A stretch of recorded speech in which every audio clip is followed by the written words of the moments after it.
It was the summer of last year, and I was a broke college student.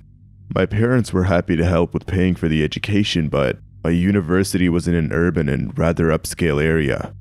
So despite the fact that most of my tuition was covered, I was still struggling to get by living costs. Food, clothes, and utilities were all very expensive.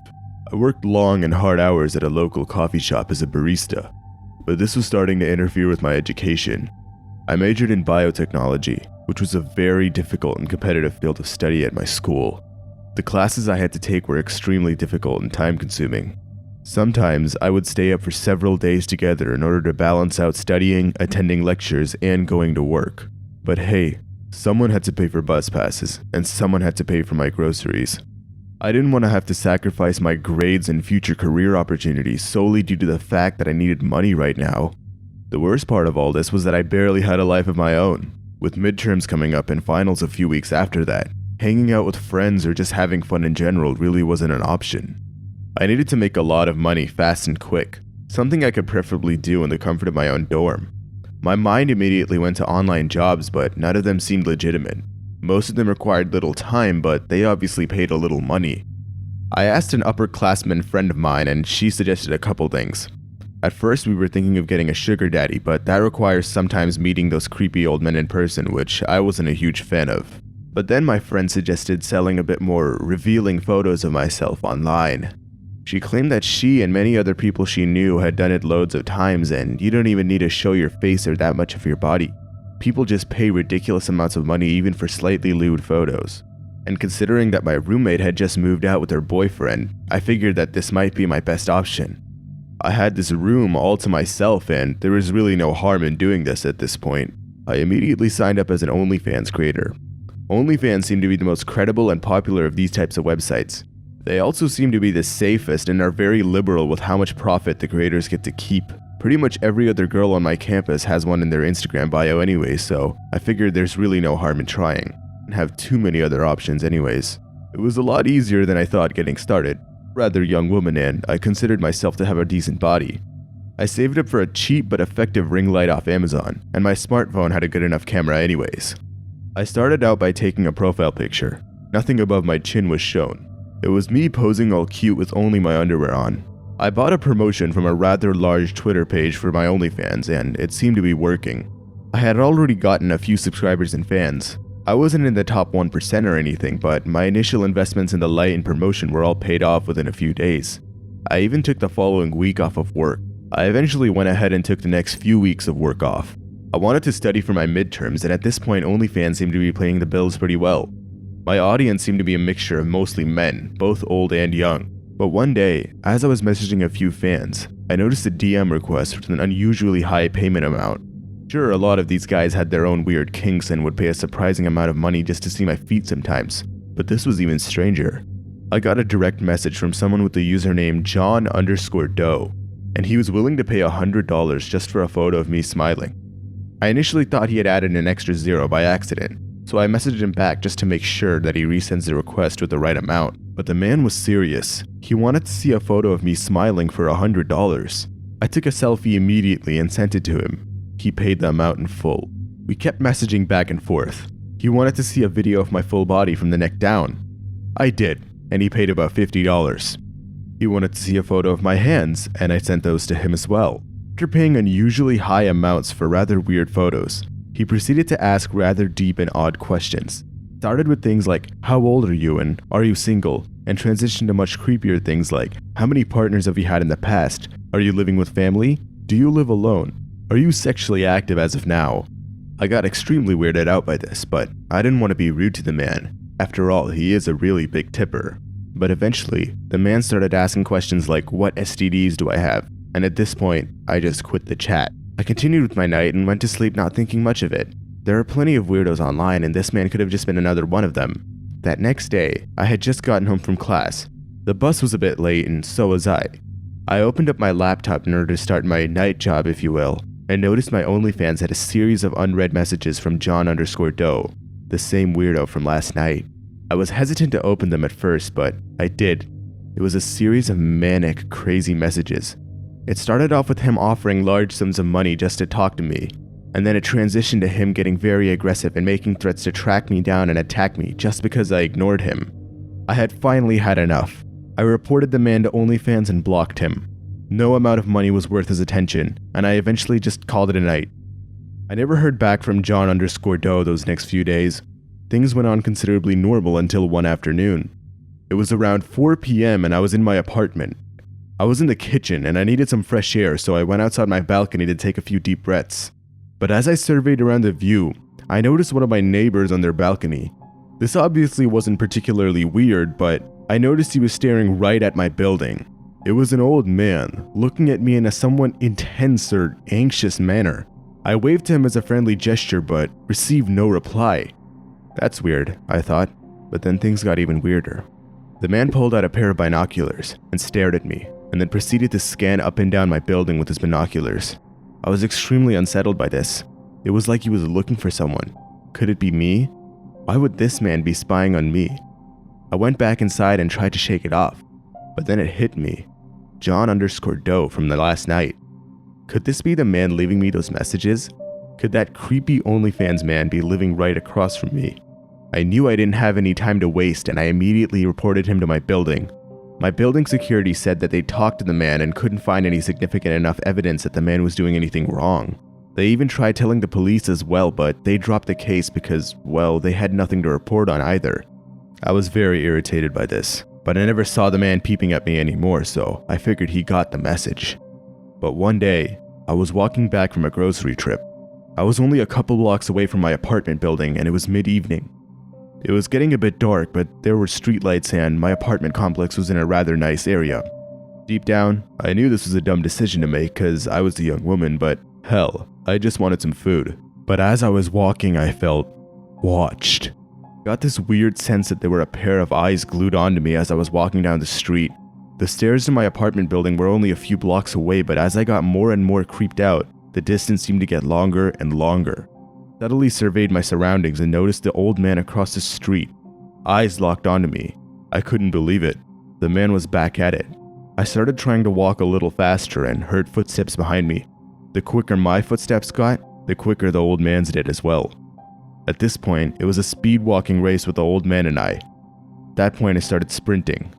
I wasn't the fastest runner in the world, but I was much younger than the man. I could hopefully outpace him. Quickly darted around a corner and stood there and waited. I was behind a bus stop and essentially was hiding for my life at this point. I knew I had to try going directly to the police this time, but I needed to get to my apartment or to safety first. Who knew what this man would do to me, especially considering he was the one leaving those crazy messages on my OnlyFans. But to my surprise, a young man noticed me. "You okay, ma'am?" the man asked. The man was around my age, only a tad bit older maybe. He was casually dressed and quite good looking. "Yeah, it's just the man following you," he interrupted. I don't know what to do. I'm scared he'll step out and find me," I said. "Hey, don't worry. I can walk you to your apartment, if that makes you feel a bit better," the man said. I was a bit sketched out at first, obviously, but I accepted the offer. I was afraid for my life at this point, and any help I could get was worth it. The man seemed like a gentleman, and he genuinely wanted to walk me to my apartment building. We chatted a bit about our lives as we were walking, and he didn't really say much about his. The young man went by Jay, and he seemed to be a really nice guy. But as we were getting to my apartment building, there was an old van in the driveway that was never usually there. I had no idea what this random new vehicle was doing in our neighborhood at that time of day, but I just focused on getting to my door. But that's when I heard yelling behind me. "Wait! Wait!" It was the old man from before, and he was running after me, trying to get my attention. But before I could even react or comprehend what was going on, I felt Jay's hand latch onto my shoulders. He threw me into the oddly placed van. I didn't even have time to scream or react. He slammed the door shut and quickly started driving off. I tried my hardest to scream for help and get out of the van, but the back had no windows or access to the front seat. It was all padded down with wooden panels. I couldn't believe it. Jay was John_Doe. Jay was the one following me. But what did that mean for the old man? My thought was interrupted by the van coming to a sudden halt. Jay quickly yanked open the back door. The look in his eyes were completely different from when he walked me home. He had this crazed look on his face, almost like he was a different person altogether. He yanked me out of the van after taping my mouth shut and blindfolding me. Jay was pretty tall and I'm not exactly the strongest person in the world, so I couldn't even resist. He dragged me into a building. I had no idea where I was and I was freaking out. As he left me in what seemed to be a basement, he started telling me all the awful things he'd do to me and how I shouldn't have ignored him on OnlyFans. He walked away, and I sat there for what could have been only a few minutes, but felt like hours. I had given up all hope. Was this really it? Was this how my life was gonna end? My entire life was flashing back before my eyes. But suddenly, I heard sirens outside. Could it really be the police? Was it just an ambulance or fire truck passing by? Soon, I heard a loud yelling and pounding on the front door, followed by, "Police search warrant! Step out with your hands above your head!" There was a long, intense pause, followed by more commotion. After several minutes of rustling and more yelling upstairs, my blindfold and tape were removed from my mouth. It was an officer. They took me to the police station and asked me some questions about Jay. I explained to them the entirety of the OnlyFans situation and showed them screenshots. It turns out the man was mentally ill but was somehow released from the asylum. I asked the police how they found me and they explained everything. It turns out the old man I suspected from before was actually trying to help me. According to the police, Jay had somehow managed to track my IP address through OnlyFans and found out where I lived. He happened to live pretty close by to me, and CCTV footage showed Jay coming to my apartment and analyzing my path home from the same van. The old man was looking through binoculars because he wanted to know why there was a random new vehicle in the neighborhood and what it was doing by my building. It turns out he was following me that day in order to make sure I went home safe. He was very suspicious of Jay in the van. He was suspecting that Jay would somehow do something to me, but by the time he actually found out, it was too late. The old man was the one who got the van's plate number on camera and reported it to the police immediately. The police used traffic cameras and records in order to find out where the van was going and where it could end up. As soon as I got home, I explained to my friends what happened, and I deleted my entire OnlyFans account right after that. I soon went back to work at my cafe and tried to resume my normal life. It's been about a year since that happened, and the old man moved out since. He's now at a senior care center nearby, and while we rarely are in contact, we never ever mention Jay or the incident.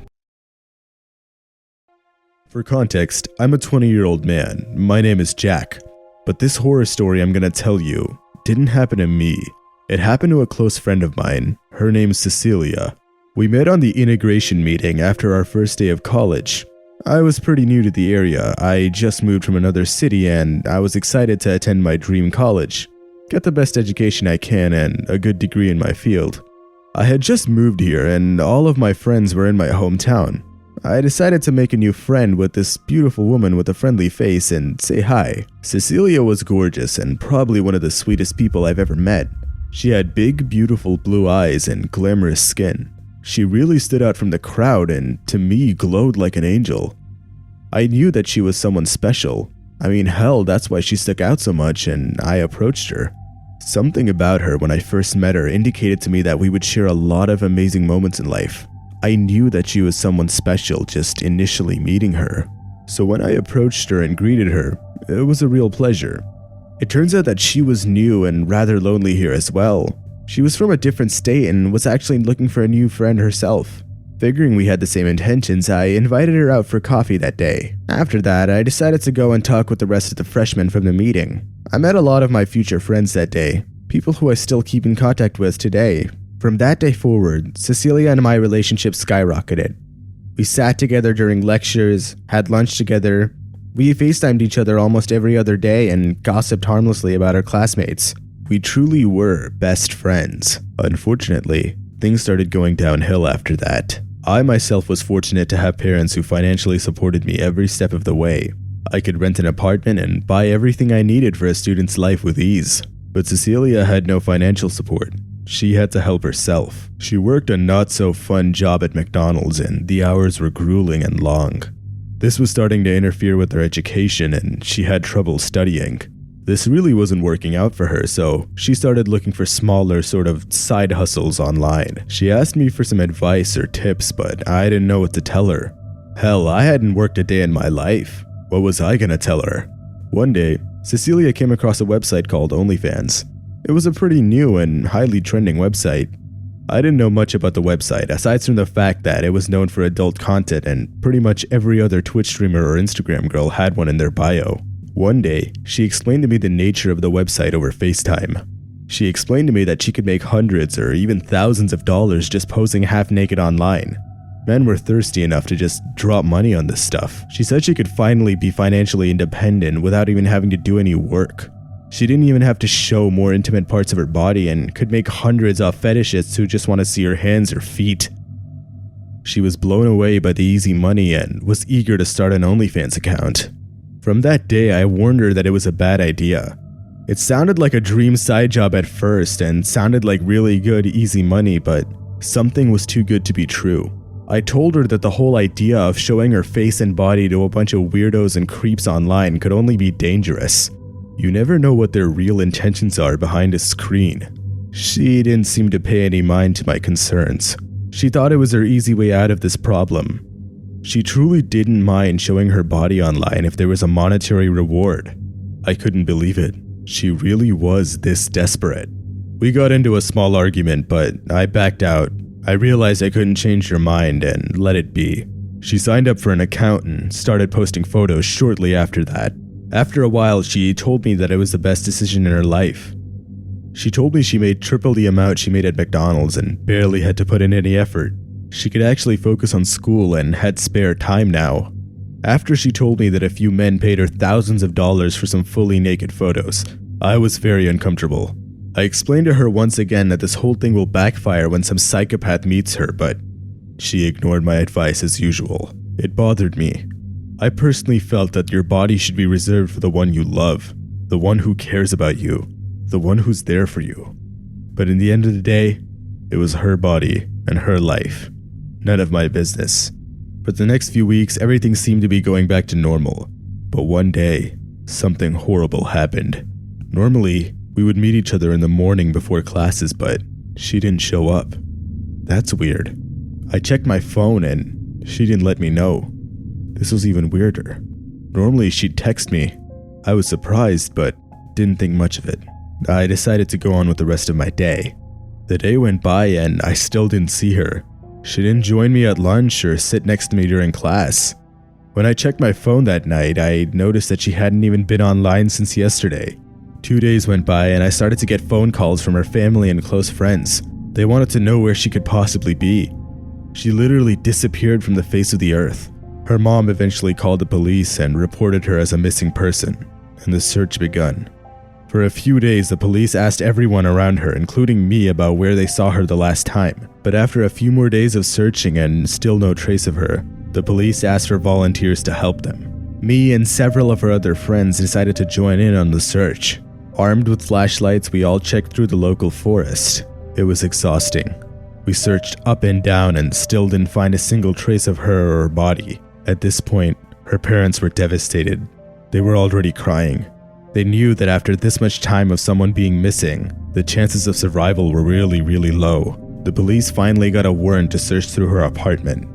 But when they looked through there, they saw no traces of any violence or that anything could have happened.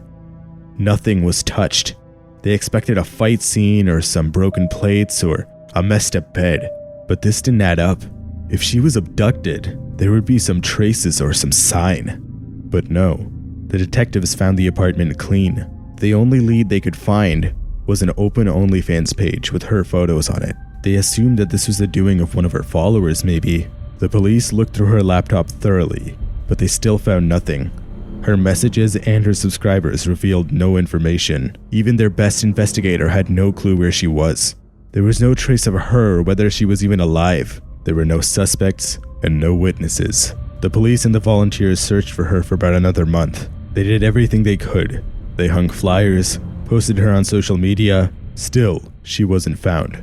The police eventually closed the case. Her family and friends were devastated. I considered myself lucky and let out a sigh of relief. My plan succeeded, and I was happy about that. It was a great idea. I left her body in the basement of an abandoned farmhouse about 100 miles from the city. Nobody even suspected me because I was playing along as a victim, a good friend who only wanted the best for her. I told her not to use OnlyFans, but she wouldn't listen to me. I couldn't let anyone aside from me watch her body. I hated the idea of these creepy old men seeing her. I hated seeing those photos online. She could only be mine, and mine alone.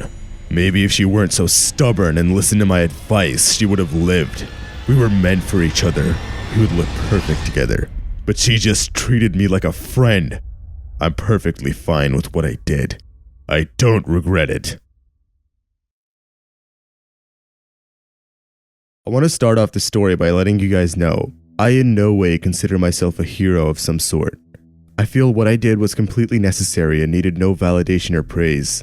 Any marginally decent human being would have done the same thing if they were in my shoes. The story took place several months ago, and it's still very fresh in my memory. It was late November, and my quarantine boredom had taken its peak. We had been at home for almost a year at that point, and my county went on its second full lockdown after another spike in cases. I'm a young man, and let's just say being indoors all day really brought out certain urges in me. The girl I'd been initially seeing had cut things off, and my sex life was put to a halt. Sure, I had work and a cat to take care of, chores to do, but I can speak for all of us when I say that most of us are pretty riled up in isolation. I found myself scrolling through social media one morning and stumbled across a very attractive girl. She had a little less than 8,000 followers on Instagram and about 3,000 on Twitter. Her name was Anna, and she was unbelievably beautiful. She seemed to be gaining a small bit of traction online. After stalking her socials a bit and finding the link tree in her bio, I found out she has an OnlyFans. Now, normally I don't spend money on this kind of stuff. There's plenty of lewd material online for free, and I had never found a girl on OnlyFans intriguing enough for me to drop the first month subscription. But Anna was my type, and most importantly, I was bored and horny.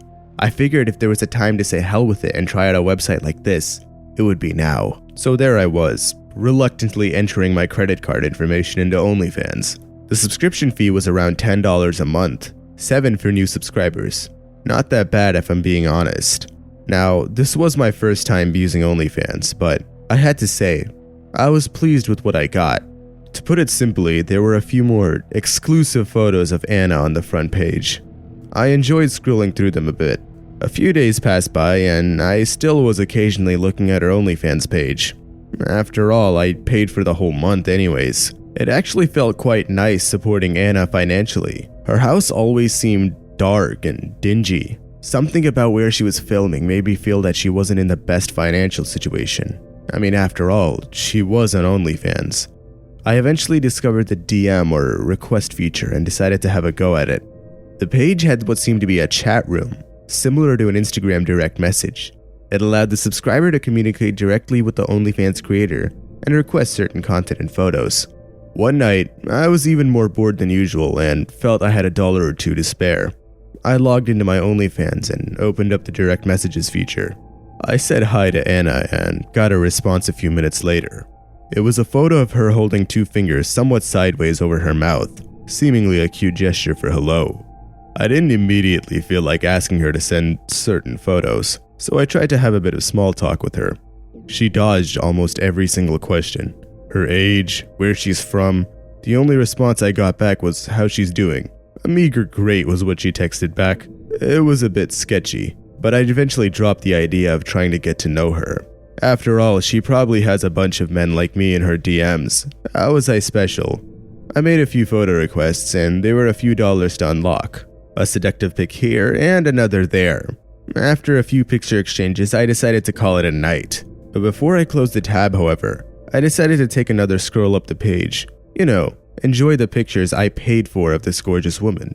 But as I scrolled up, I started noticing the flirty hand symbols she was throwing up.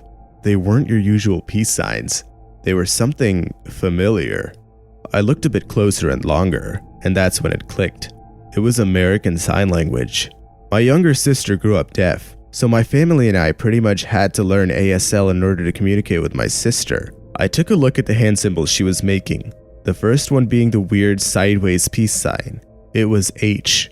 The next one, which I thought was her trying to imitate a cat pawing or purring, seemed to be an E. After that, there was one of her holding what seemed to be an L symbol over her head. The last one was with her 3 fingers seductively running up her arm. The fingers made a peace sign in ASL. The images in that order spelled help. I couldn't believe it. I thought these were weird hand symbols and were just some odd form of flirting or play.